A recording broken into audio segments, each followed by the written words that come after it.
Salle des conseils, deux élus municipaux de la ville de Saint-Laurent-du-Maroni convoitent le poste laissé libre par Léon Bertrand, l'ancien président du conseil communautaire. Chris Chaumette, chef de l'opposition du conseil municipal de Saint-Laurent-du-Maroni, et face à lui, Sophie Charles, actuelle maire de la capitale de l'Ouest. Les 29 élus représentant l'ensemble des communes de l'Ouest sont présents et font leur choix. Le vote est sans surprise. Sophie Charles obtient 16 voix contre 13 pour son opposant Chris Chaumette.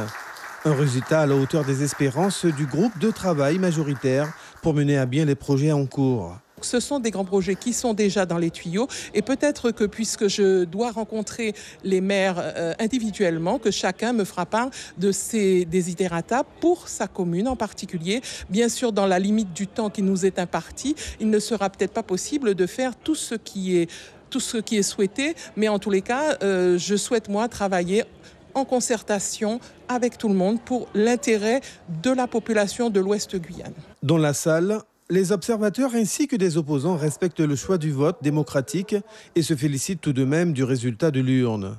Il faut savoir que Chris Chaumette est une personne qui m'a accompagné lors des élections et donc soutenu.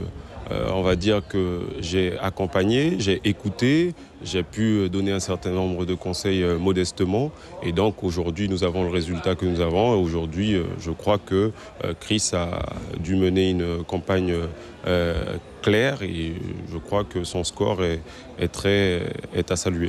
Pas de changement sur le nombre de vice-présidents qui reste à 9 pour ce conseil. Seul l'ordre des vice-présidents change puisque l'on retrouve comme bras droit de Sophie Charles, Jean-Paul Ferreira qui passe du poste de 9e vice-président à celui du 1er vice-président. Chaque commune composant le nouveau conseil est représentée dans le bureau communautaire. Un prochain conseil se réunira dans les prochains jours pour déterminer les délégations des élus.